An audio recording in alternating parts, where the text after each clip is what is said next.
Hi అండి, నేను మీ Shravani. Welcome to Shravani Telugu వంటలు. ఈరోజు వీడియోలో క్యాటరింగ్ స్టైల్లో చికెన్ కర్రీ ఎలా చేయాలో చూపించబోతున్నాను.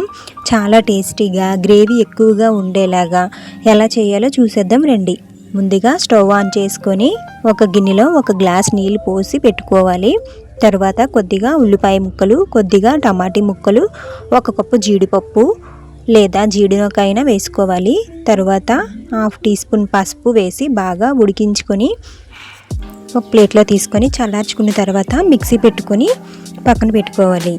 ఇప్పుడు ఒక ప్యాన్లో 3 టేబుల్ స్పూన్ ఆయిల్ వేసి మరిగిన తర్వాత కొద్దిగా ఉల్లిపాయ ముక్కలు, 2 లేదా 3 పచ్చిమిర్చి ముక్కలు వేసి కొద్దిగా కరివేపాకు వేసి ఎర్రగా వచ్చినంత వరకు వేగించుకొని కడిగి పెట్టుకున్న చికెన్ను వేసుకొని ఒకసారి బాగా కలుపుకోవాలి.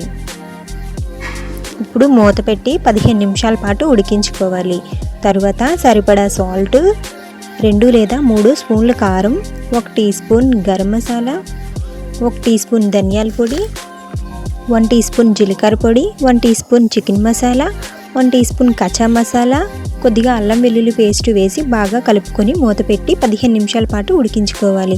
తర్వాత ఎర్రని టమాటీలు జ్యూస్ చేసుకొని వేసుకోవాలి. కారం, సాల్ట్ సరిపోయిందో లేదో చెక్ చేసుకొని సరిపోకపోతే వేసుకోండి. నాకు కారం సరిపోలేదో అనిపించింది, అందుకే 1 టేబుల్ స్పూన్ కారం వేసి 2 నిమిషాల పాటు మూత పెట్టుకోవాలి. 2 నిమిషాలు అయిన తర్వాత మనం ముందుగా గ్రైండ్ చేసుకున్న పేస్ట్ని వేసుకొని బాగా కలుపుకొని 1 గ్లాస్ వాటర్ వేసుకొని బాగా కలుపుకొని 2 నిమిషాల పాటు మూత పెట్టుకోవాలి. 2 నిమిషాలు అయిన తర్వాత లాస్ట్లో కొద్దిగా కొత్తిమీర, కొద్దిగా కస్తూరి మెంతి వేసి 2 నిమిషాల పాటు ఉడికించుకుంటే అదిరిపోయే గ్రేవీతో చికెన్ కర్రీ అయితే రెడీ అయిపోతుంది.